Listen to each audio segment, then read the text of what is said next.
Hello, everybody. Good afternoon, good morning, good evening, wherever you are. Very happy to be together again. Speaking about a magical place very close to my heart, Úbeda and Baeza. So, Julia, give us the usual guidance on the technical aspects. Of course. Hello, everybody. So as always, you are all on mute, so don't worry, we can't hear or see you, but please do send us your questions at any point throughout the presentation. Just send those through in the little questions box in your GoToWebinar module. And as always, this will all be recorded and delivered to your inbox tomorrow morning. So you'll have all the information straight to you. All right, back to you, Virginia. Thank you. Thank you very much, Julia. I don't know where I've gone, but this is not working properly. Here it is. Okay. So, Úbeda and Baeza, as we were saying,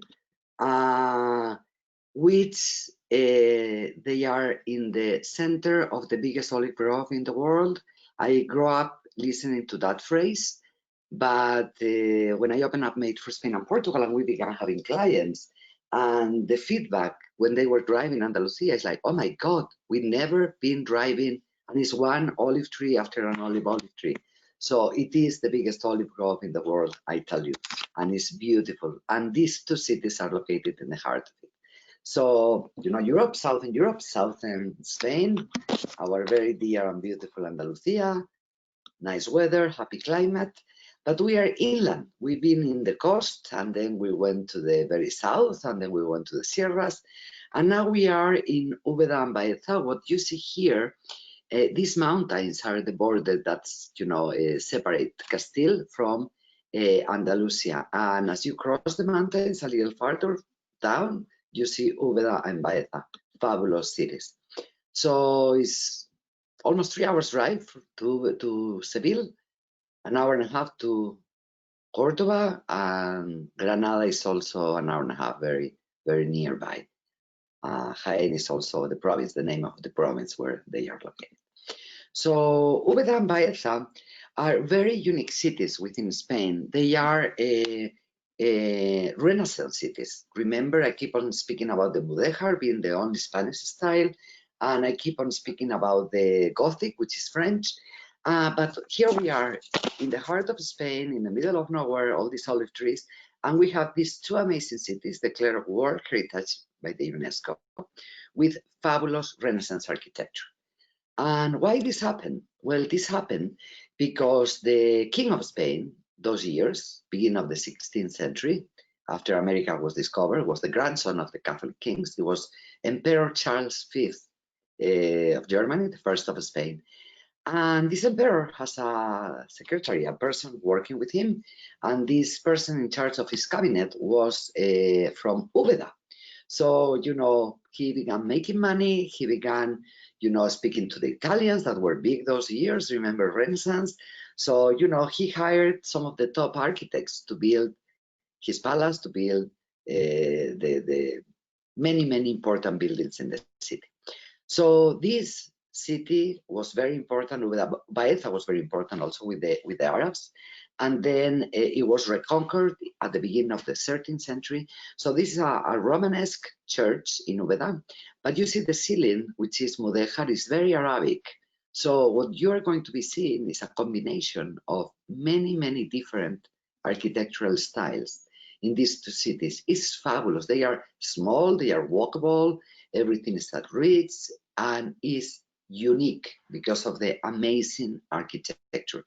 Here is the beginning. You see some Gothic, still no big windows. Remember, many of these was defensive.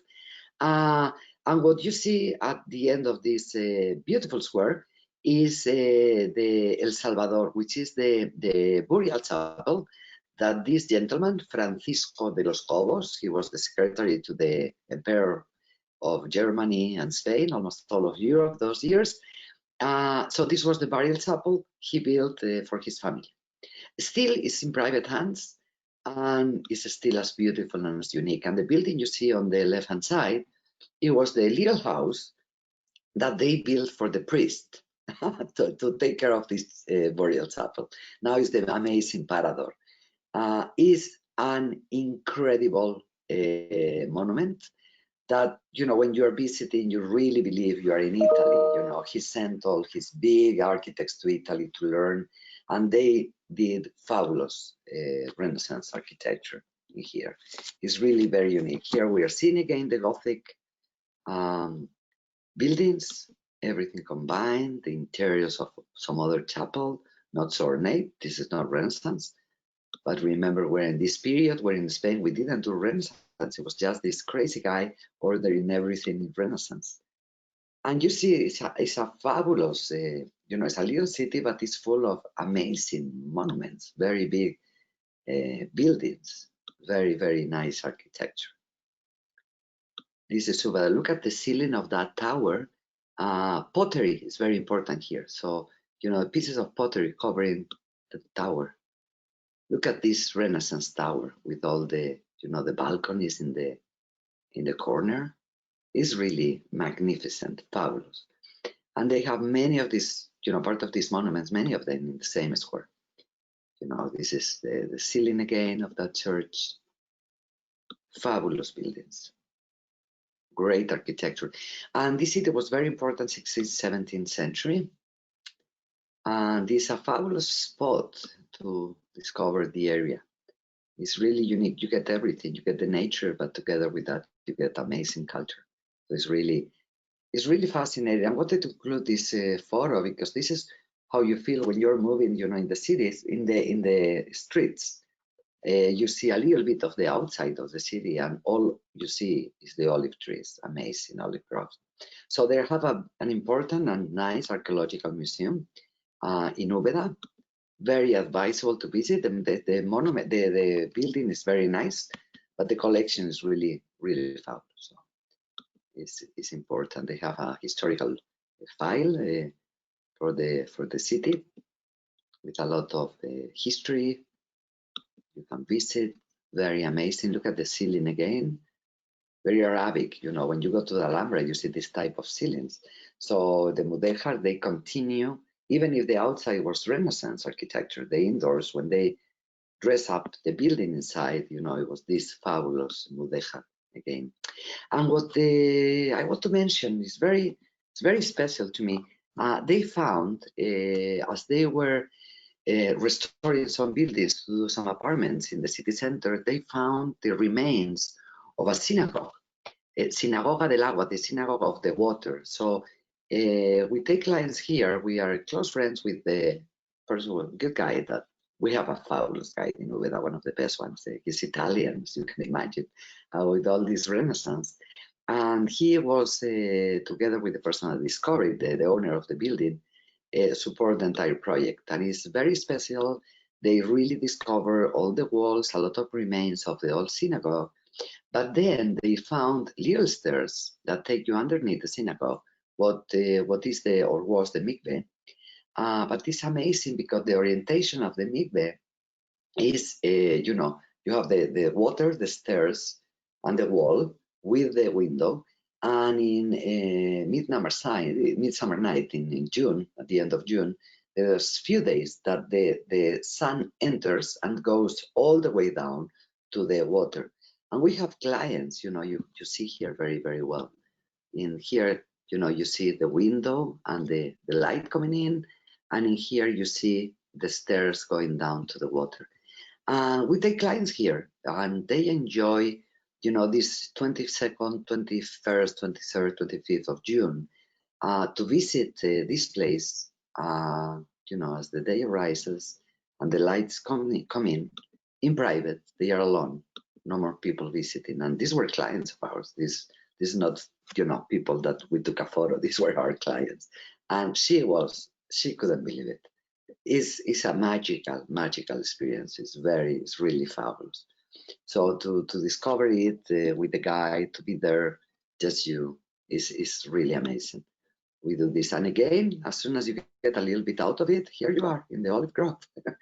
And 10 minutes drive, no more. It's Baeza. Baeza, I love. My business partner Alonso, his family had a house there, so we used to go every weekend almost for many years. So very close to our hearts. Fascinating, amazing. city. Also many stones. This was very important also with the Arabs.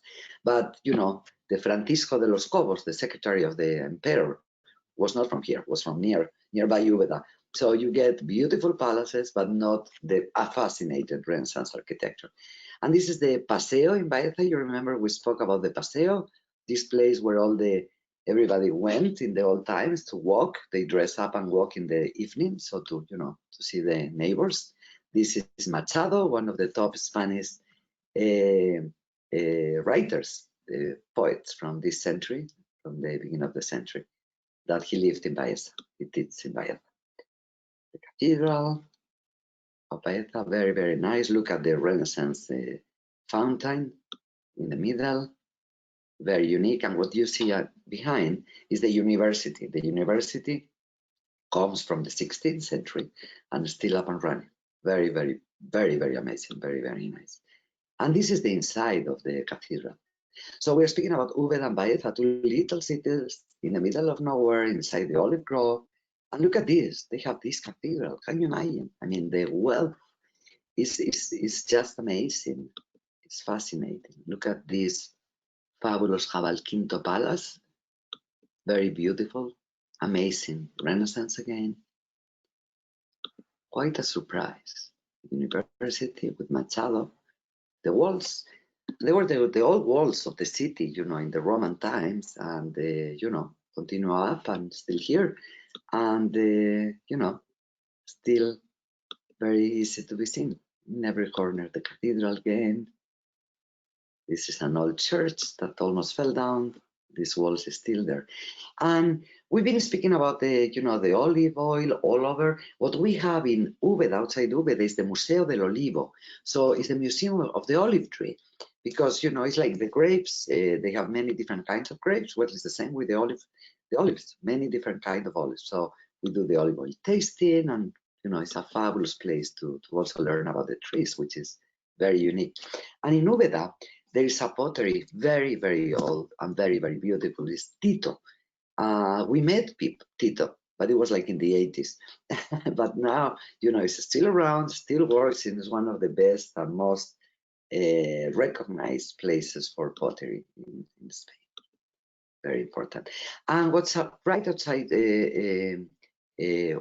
Baeza and Linares is the city of Castulo.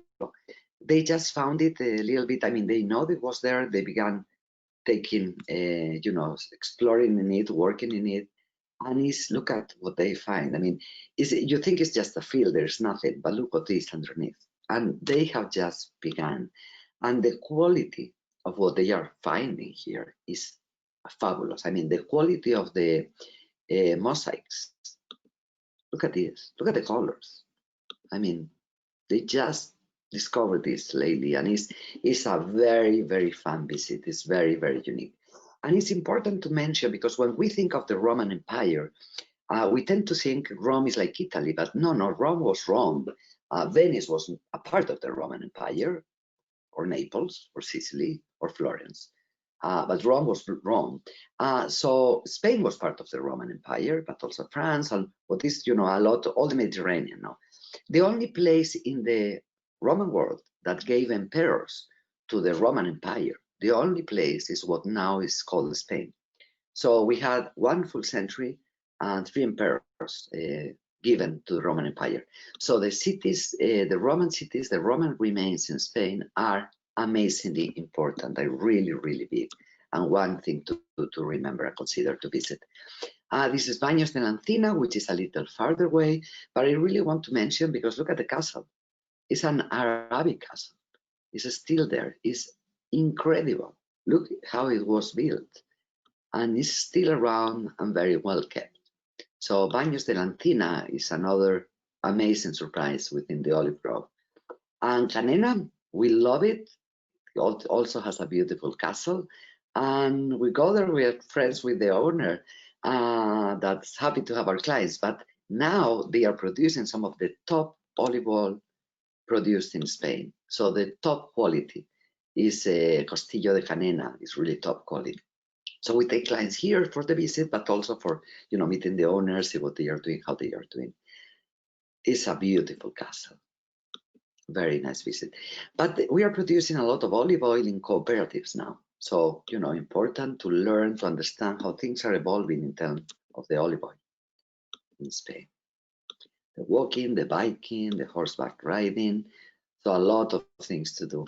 We have Jaén nearby, and Córdoba, of course, Granada, olive oil, olive trees, tastings.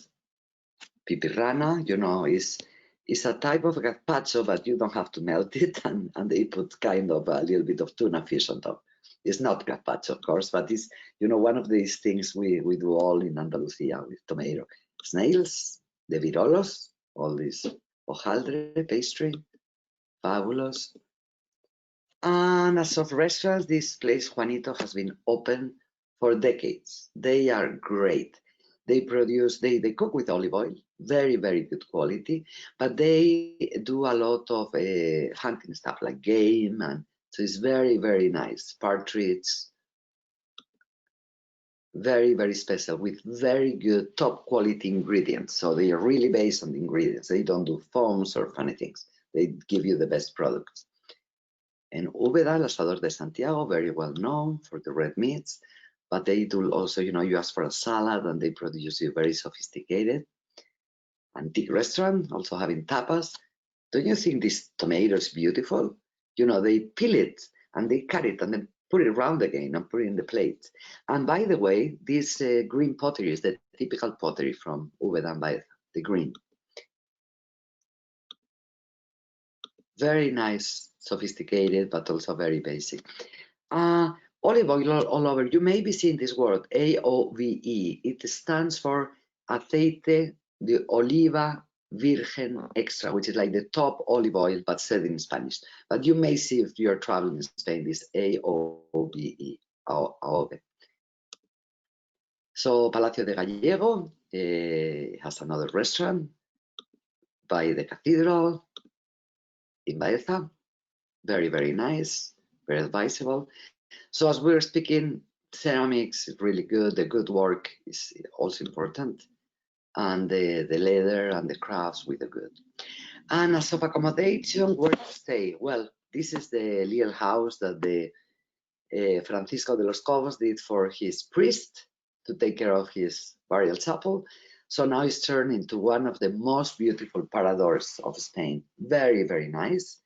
Very, you know, location. Look at this. If you are staying in one of these rooms with these windows, I mean, you're right in there. Look at the inside, the Renaissance architecture. You get patios, very special. And they have regular rooms, but they also have these very special rooms. You remember, if you send clients to Paradores, request the special rooms, because they always have 1, 2, 3, 4 rooms with antique furniture, like really, you know, in the corner, looking at the, you know, nice view. So it's advisable to ask for them. The Palacio de Úbeda in Úbeda is another very good choice. I mean, having the Parador for me is very hard to stay anywhere else, but you know, they have a pool, these little things. This is another, you know, it's a great room, great suite. The Palacio de los Salcedo also is nice in Baeza. Look at the patio. I mean, the architecture in these two places is just fabulous. It's very good. And the Puerta de la Luna, which we also like, this is also Baeza. Very nice. And nearby is Jaén, as we were mentioning, and there's a parador in Jaén that I think is, don't you think is a wow parador? Right on the top of the hill. You know, very dramatic castle. This is one of these special rooms. Not a bad place for having a bottle of champagne, right? Nice view over the olive grove. And this is it. Staying safe always in Andalusia, open spaces, outdoors, nice weather. Stay away from the crowds and travel with a lot in your pocket.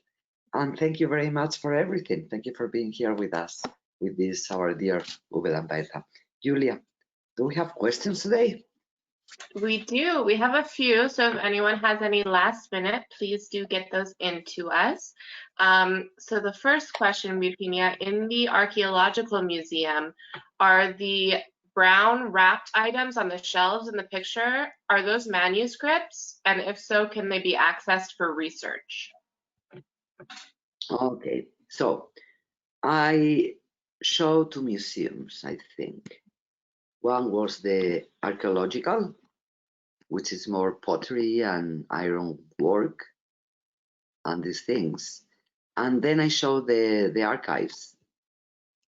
The archives are there for anybody needing to study anything related to the city. So I don't think they are open to the general public, but I don't doubt I can very well open it up for whoever is interested. I think they were speaking about this, right? Am I correct? Yes, I believe so. Fantastic. What can you tell us about the Parador in Cazorla? Well, I can tell you many things, but why don't we wait for Thursday next week? We'll be in Cazorla, right? Yes, we will. Actually, I think Tuesday. I mean, I can tell you now, but it's a pity. It's beautiful. It's like all Paradors, historical monument. But let me show you photos. Just give me the chance.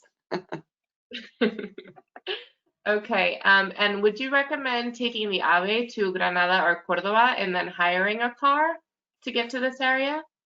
That's what I would do. I would take the high-speed train to Cordoba, which is shorter than getting to Granada. Go to Cordoba. Cordoba is amazing. Visit, explore, stay there or not, whatever.